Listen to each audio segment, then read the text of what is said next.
program is brought to you by Newsworks in cooperation with the City of Eau Claire.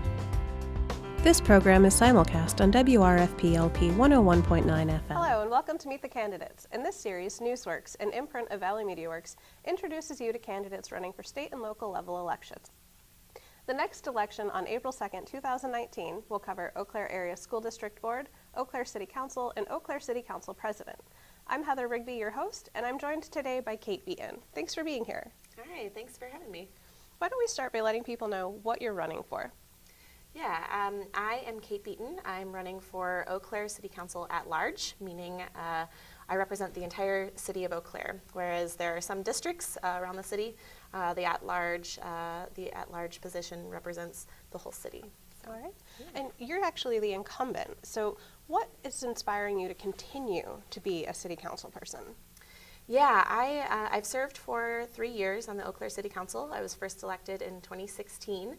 In those 3 years, I've really seen our city grow even more vibrant. There's a lot of really exciting things happen in Eau Claire. I came here for college and have decided to stay. I actually bought my first house in Eau Claire and have been setting roots, and I've really felt that there's a lot of energy in Eau Claire that are attracting people to move here and to stay here.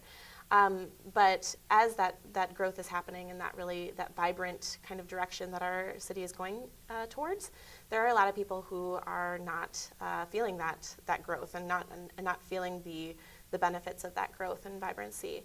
Actually, 46% of people in Eau Claire are just living paycheck to paycheck, according to the ALICE threshold.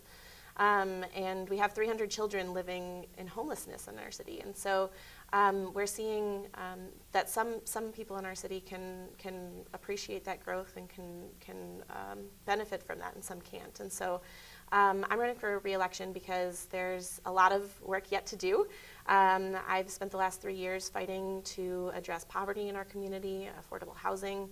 I've spent a lot of time to protect our waterways and to make sure that we're doing our local part to address climate change. And we've made a lot of really good work, but there's so much left to do. So you've already spoken to this a little bit, but in getting another few years in, what are you hoping to really accomplish in that time? Yeah, I think that affordable housing is my biggest priority right now. Especially in this campaign, it's really shaped up to be the biggest talking point. And that's no surprise, given that there are so many people who are struggling with housing, with affordable housing. I've seen the culture of affordable housing change over the last 3 years. When I was first elected, or just before I was first elected, there are people who said that poverty and that sort of thing was not within the purview of the city, and now we are having really meaningful conversations about it. The city has started an advisory committee, the Affordable Housing Advisory Task Force, to research affordable housing with all of the stakeholders, from developers to landlords to people experiencing housing insecurity, as well as officials from other municipalities, to really start to look at different policy changes that we can make. In a couple weeks here, we're going to be getting some recommendations from that task force, like 30 different policies that the City Council can consider to really start to address affordable housing. Anything from changes to our zoning to the ways that we facilitate development in our city, so that we can encourage more development for affordable housing in our city while still allowing profitability in the development market. So that's our top priority. That's my top priority. Another big priority for me is the environment. As a millennial myself, I really want to do my part to make sure that I have a clean and safe earth to live on when I am older, and certainly leaving behind a safe environment for future generations. And so I've worked really hard and will continue to work to protect our waterways in Eau Claire and our clean water. I've advocated for a program to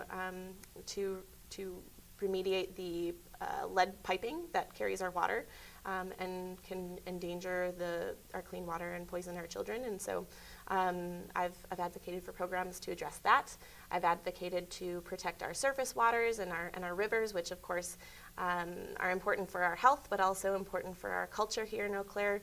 I also was the author of the 100% renewable energy goals in the city of Eau Claire, where we in 2018 set goals to pursue 100% renewable energy citywide by 2050, doing our part locally to reduce our carbon emissions. And so those are all things that I'm going to continue to do on the City Council in the next 3 years. And then lastly, I have been a big proponent of open government and strong civic engagement. I have supported and championed certain policies to open our City Council up to more meaningful engagement from the public so that everybody who wants to participate can. I've also been working on expanding our voting opportunities in the city of Eau Claire so that everybody can have their right to vote, because ultimately our democracy only works when everyone can participate. All right.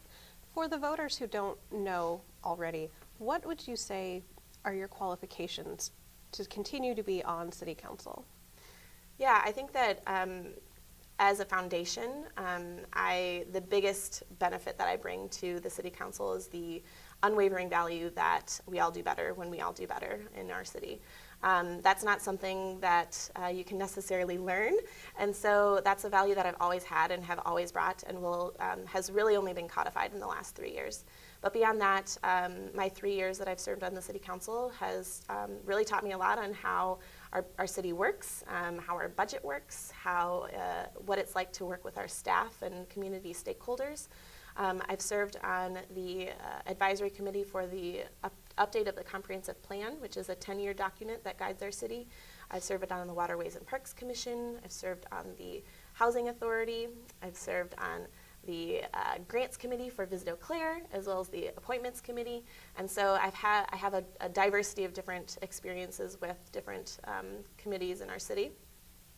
Beyond that, I work for a nonprofit in my day job as an organizer to advocate for clean water policy on the state level. So I have a lot of experience on state level policy as well.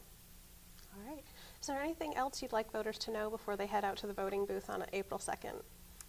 Yeah, ultimately I'm asking for voters to vote for me on April 2nd. I am a person who really sticks up for the values of Eau Claire.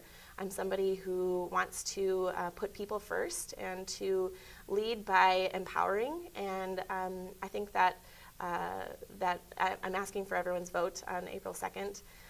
If anybody is interested in learning more about me and some of the ideas that I have that I didn't mention, I have a website, votekatebeaton.com, and there's lots of different information there too. All right. Thank you so much for joining us today, and thank you to our audience at home. This program and programs like it are made possible by your support. If you'd like to learn more about how you can be involved, please visit our website at www.valleymediaworks.org.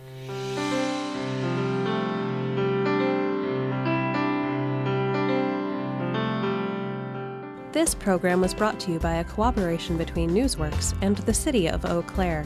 Newsworks is made possible by continuing community support. If you would like to volunteer or make a donation, please contact us via phone at 715-839-5067 or online at valleymediaworks.org.